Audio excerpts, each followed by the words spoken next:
Bonjour. Alors, que retenir du mois d'août? Eh bien, on a surtout d'un côté des marchés européens qui sont restés très calmes et de l'autre des marchés américains et émergents qui ont continué à progresser. Le tout dans un contexte de forte baisse de la volatilité, aussi bien du côté des actions que des obligations. Pas de réplique non plus suite au Brexit, ce qui nous conforte dans l'idée qu'il s'agissait avant tout d'un choc politique dont l'impact se limiterait surtout à la zone euro. Côté taux, comme vous le voyez, les rendements des emprunts d'État à 10 ans ont baissé un peu partout et notamment en Espagne. Et le 10 ans allemand reste en territoire négatif. Côté devise, l'euro est en légère baisse face au dollar, l'or est en baisse.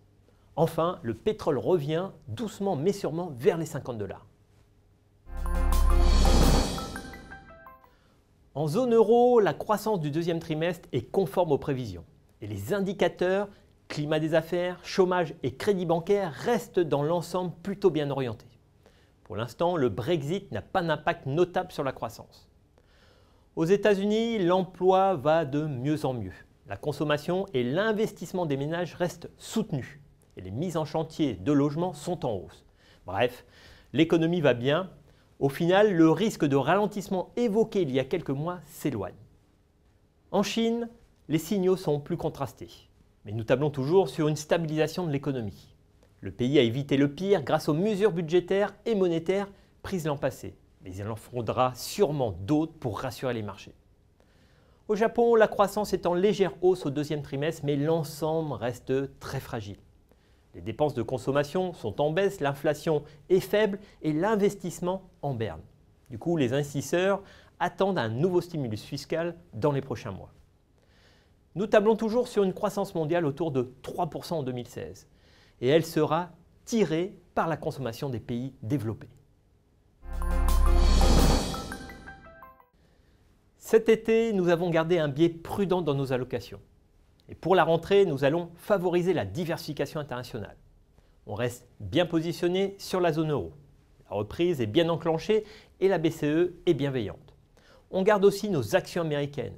Alors effectivement, les indices ont déjà beaucoup progressé, mais l'économie est vigoureuse et justifie donc ce bon parcours. De plus, les résultats d'entreprise pour le deuxième trimestre sont plutôt bons. Et nous allons nous renforcer sur les actions émergentes. Pourquoi? Eh bien pour plusieurs raisons. Le rebond des prix des matières premières, la stabilisation de l'économie chinoise, l'activisme des banques centrales et la reprise économique mondiale. À cela, on pourrait ajouter le fait que les valorisations sont encore plutôt raisonnables, même si les indices émergents ont bien progressé cet été. De même, dans un environnement de taux de plus en plus faibles, les dettes émergentes offrent des rendements attractifs. C'est pourquoi nous allons privilégier ce segment. Sur la partie obligataire, l'activisme des banques centrales et les taux négatifs continuent de faire basculer une grande partie des rendements en territoire négatif. Nous allons donc privilégier les compartiments qui offrent des rendements intéressants à l'image des obligations d'entreprise et des obligations à haut rendement européennes et américaines mieux notées. Et on garde nos positions en obligations publiques US pour le rendement et aussi pour leur rôle de couverture. Voilà, bonne rentrée à tous, suivez-nous sur les réseaux sociaux pour en savoir plus et rendez-vous au mois prochain.